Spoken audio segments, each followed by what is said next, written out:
If I shoot a whole bunch of shots like that, I'm going to be able to pick the best one, because I'm going to guess that 90% of those are right in focus. It was sitting there. I'm still shooting at a very fast shutter speed.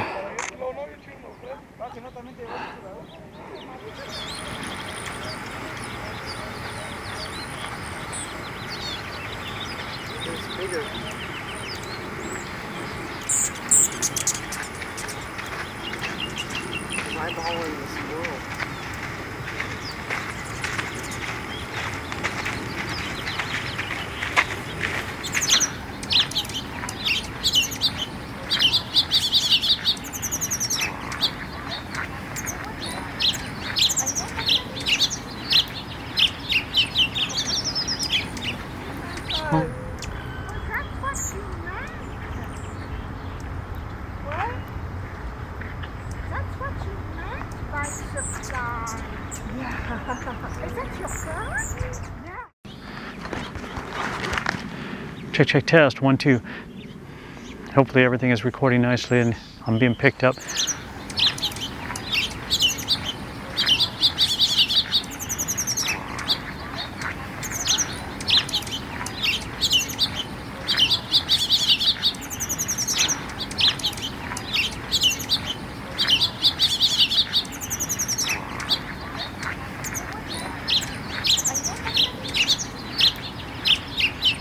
JonnyPink, yeah, I'm really close on this one, but check this out. This is what I'm shooting today. I've got my Canon R3. I love this camera, or this camera body, and I've got my 600 f4 with a 1.4 extender on there, which gives me 840 millimeters. I love that focal length. I think that the 800 range for me is pretty much perfect. I love it. One of the comments I had, and for today, I'm going to show you some photos from both the Nikon Z8, and I had their 600 PF. I was using the R50 last week with the 100 to 400, which puts me at a 640 millimeter range, somewhere in there. And then I used that on the R7 as well. Plus I was playing with the 100 to 500 on the R50. Now the R50 is a $550 camera body. If you get it with the kit lens that I was using for filming, which blew me away, the quality that I was getting out of that video. That setup, if you buy it with the lens, especially right now, I think it's on a special right now, is 650 bucks. Absolutely amazing. That was such a pleasure to shoot. It was so much fun. The Nikon was fun as well. Now let's talk about cost. And one of the comments I've had is this is a dream lens, and you know what? For me it was too.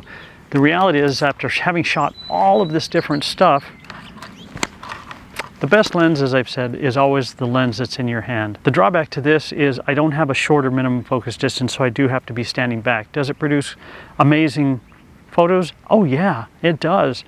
It's heavy, it's awkward.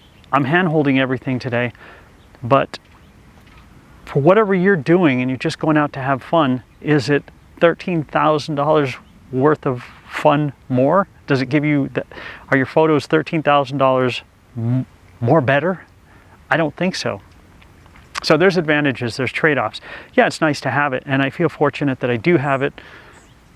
And as I've said before, man, if these credit companies want to give me credit to buy something, shame on them. I'm going to buy it and I'm going to enjoy it and I'm going to shoot the heck out of it. The disadvantage to a prime lens, yeah, they're fantastic, and this one is super fast, so in low light I can get great photos. I can keep my shutter speed really high to freeze some of that motion. But again, I have to ask myself, is it $13,000 better? In the case of the Nikon, the 600 PF, is it, what are those, 4,000, something like that? Is it that much more expensive? That whole setup that I was shooting was $1,200, and it was just an absolute pleasure and a blast to shoot. You want slightly better photos? Get the 100 to 500, which is a $2,500 lens, and that little body. Wow, their new focus in that one surpasses the R7, so much so that I'm thinking of selling my R7 and getting one of those R50s while waiting for either the R5 and the R1. And people are talking about the specs on those. Right now it's all rumors. Canon hasn't put out anything on it, so we all just have to wait, right? So let me show you a couple of photos between all 4 of these setups. I'll list down in the lower left what I'm shooting with. The video on that R50, man, just really blew me away. Really impressed. And had I had time and had I had it longer, I would have thrown this on there too, just for fun. Why? If something is worth being stupid over, it's worth doing it stupider. Gotta live for today, man. All right, check these out.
I don't even care if they're around the feeder, man. I'm just getting them off to the side, and that is good enough for me.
One thing I do wish I had is pre-capture, and I'm hoping that either the new R5 II or the R1 will have that, and that'd be fantastic. That's one advantage I think Nikon has.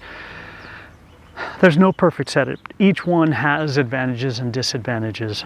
The Nikon Z8 that I was shooting, their new autofocus is pretty doggone amazing. And I was shooting the 600 PF on that. It's a very expensive setup. I think altogether that's probably about for maybe an $8,000 setup right there. And then you need cards as well. And the other thing that I was shooting last week was Canon's R50 and their 100-400. Fantastic, super lightweight, really versatile, which gives you about 640 millimeters of reach. It was awesome. It really, really was. Light, it's $1,200, right? And then I put that 100-400 onto the R7, and that was pretty amazing as well. They're both a crop sensor 1.6 in the case of Canon, so that gives you 640 millimeters with your 100-400 at the longest. Sometimes just finding it in a prime lens is the hardest part.